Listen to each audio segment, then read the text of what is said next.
Honey rose గారు ఇప్పుడు కొత్తగా యాక్ట్ చేస్తున్న మూవీ రచల్. అయితే హనీ రోజ్ గారు ఈ రచల్ మూవీకి ముందు లాస్ట్ యాక్ట్ చేసిన మూవీ వీరసింహారెడ్డి. అయితే వీరసింహారెడ్డి మూవీ రిలీజ్ అయ్యి 2 ఇయర్స్ అయిపోయింది.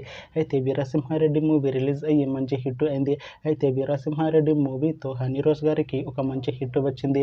అయితే హనీ రోజ్ గారు వీరసింహారెడ్డి మూవీ రిలీజ్ తర్వాత 2 ఇయర్స్ టైం గ్యాప్ తీసుకొని ఇప్పుడు మళ్ళీ ఈ రచల్ మూవీలో యాక్ట్ చేస్తున్నారు హనీ రోజ్ గారు. చూడాలి హనీ రోజ్ గారికి ఈ రచల్ మూవీతో కూడా ఇంకొక మంచి హిట్ తనకి వస్తుందా లేదా అనేది మనం ఈ రచల్ మూవీ రిలీజ్ అయ్యాక చూడాలి. అయితే రచల్ మూవీ టీం ఈ మధ్య ఒక చిన్న టీజర్ ని విడుదల చేసింది. అయితే దానికి మంచి రెస్పాన్స్ వచ్చింది. అయితే ప్రస్తుతం రచల్ మూవీ టీం షూటింగ్ లో బిజీగా ఉన్నారు. అయితే రచల్ మూవీ షూటింగ్ ఆల్రెడీ 70% కంప్లీట్ అయిపోయింది అంటున్నారు మూవీ టీం. అయితే రచల్ మూవీ టీం మాత్రం చాలా కాన్ఫిడెంట్ గా ఉన్నారు. ఈ రచల్ మూవీ మంచి సస్పెన్స్ థ్రిల్లర్ హిట్ అవుతుంది అంటున్నారు. అయితే రచల్ మూవీని 2026లో రిలీజ్ చేసేలా ప్లాన్ చేస్తున్నారు మూవీ టీం.